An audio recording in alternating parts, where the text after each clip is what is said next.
Kirchhoff's law. In 1847, a German physicist Kirchhoff formulated basic two laws of electricity. Okay, Kirchhoff's law consists of two laws.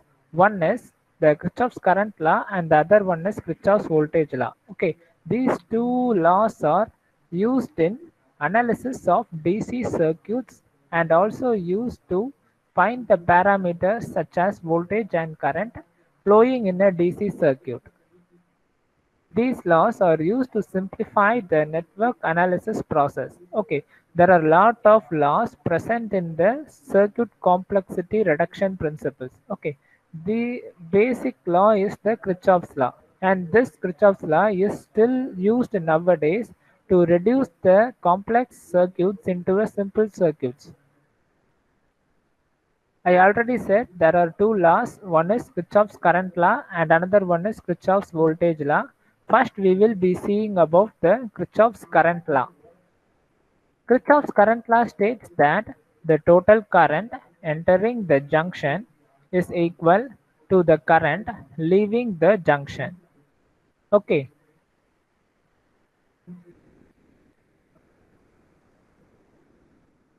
you can see the total current represents the current present in the circuit. Okay.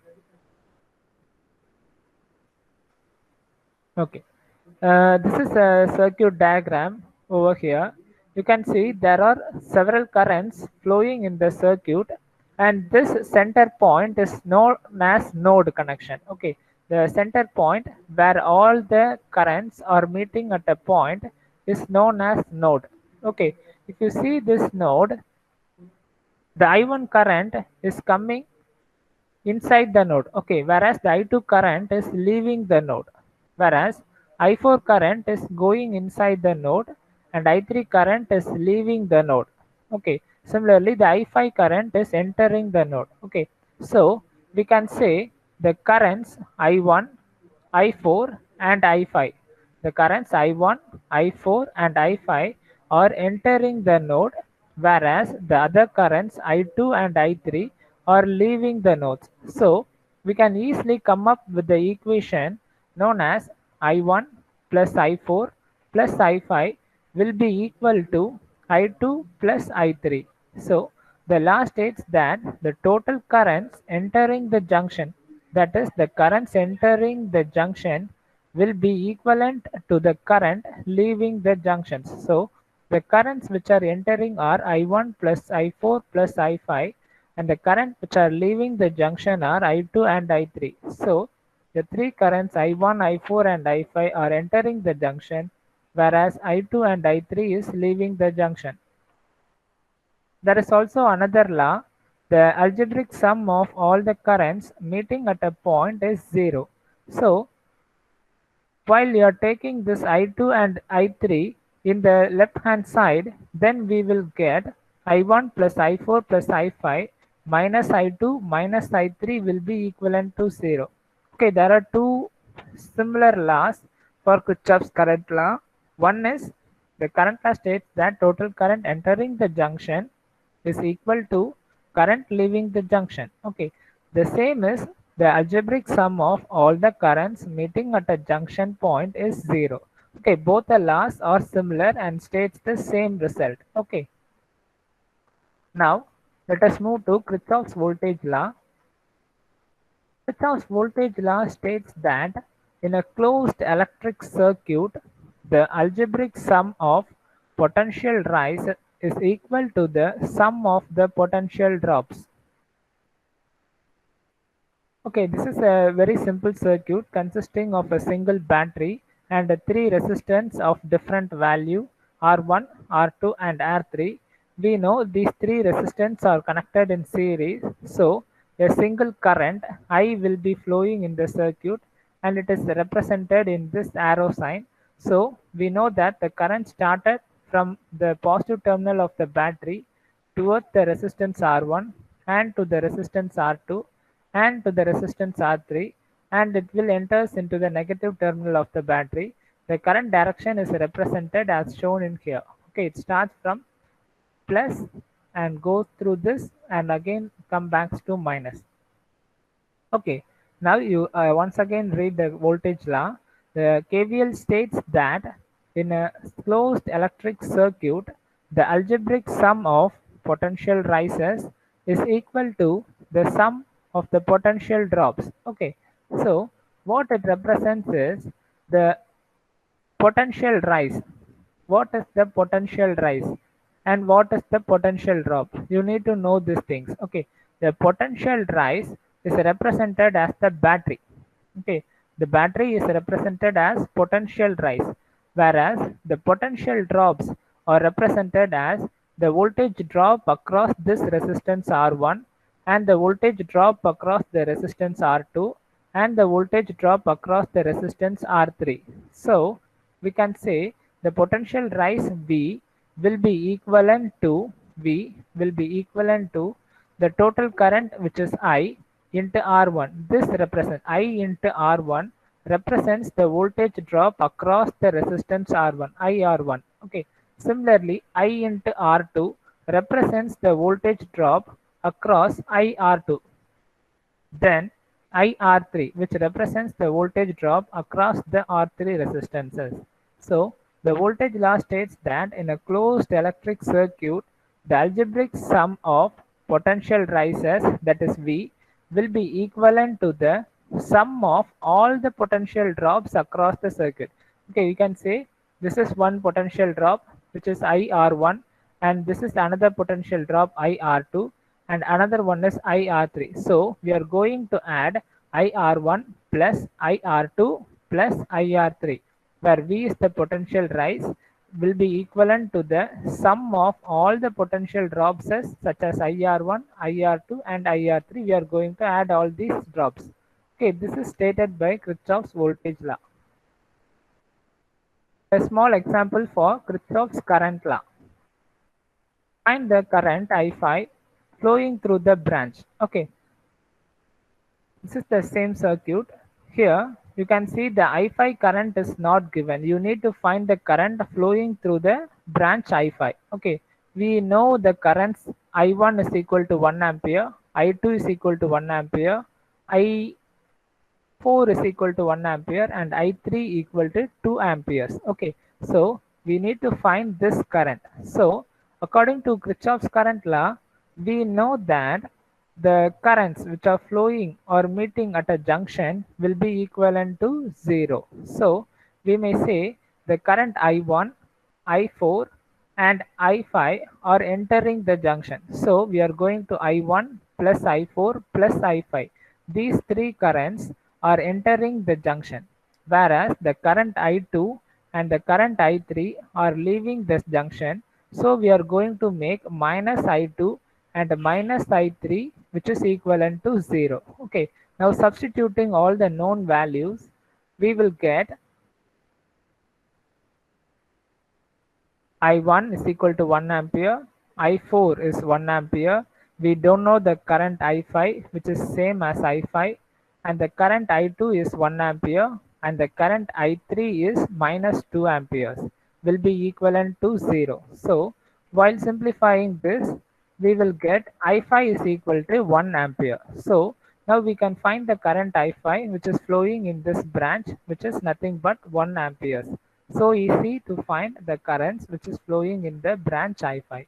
This is the example of Kirchhoff's current law. Example for Kirchhoff's voltage law, KVL. Okay, Kirchhoff's current law is represented as KCL. Okay, whereas the Kirchhoff's voltage law is represented as KVL. Find I current flowing through the branch and find the voltage drop across each resistors. Okay, this is the circuit, and here you can see the potential rise is nothing but 10 volt, and the individual resistance value R1 equal to 5 ohm, R2 is equal to 2 ohm and R3 equal to 3 ohm are given. Now we need to find the current which is flowing through this circuit.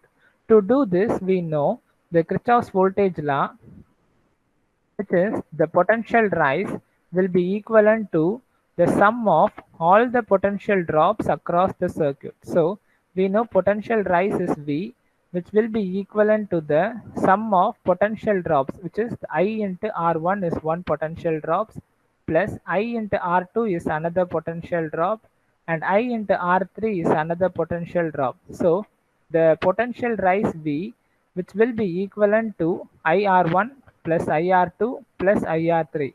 So what we are going to do here is we are going to substitute the values. The potential rise is 10 volt, where here the I is common. Okay, so you are going to take I as common, and we are going to make R1 plus R2 plus R3 into I.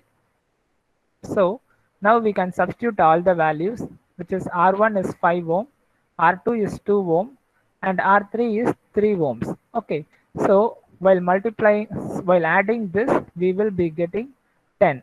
So 10 is equal to 10I. So we will say I is equal to 10 divided by 10, which is 1 ampere. So the total current I, which is flowing through this circuit, will be 1 amperes. So we can find the voltage drop across individual resistors such as R1, R2 and R3, which in such a way that the voltage drop across this resistor alone is VR1. Okay, we are going to find the voltage drop across this resistor by, and we are representing as VR1. Okay, so we know Ohm's law, V is equal to IR. So I into R1. We have find I is 1 ampere over here. So 1 into 5 ohms will give you 5 volt. Okay, so the potential drop across this R1 resistance is 5 volt. Then we are going to find the potential drop across the R2 resistor, which is VR2, which will be equivalent to I into R2, where I is 1 ampere and R2 is the 2 ohm resistor. So 1 into 2 is equal to 2 volt. So the potential drop across this R2 resistor is 2 volt. Similarly, we can find the potential drop across this 3 ohm resistors by VR3, which is represented as I into R3, which is nothing but Ohm's law. We know I is equal to 1 ampere and R3 is nothing but 3 ohms. So while multiplying this, we will be getting 3 volt.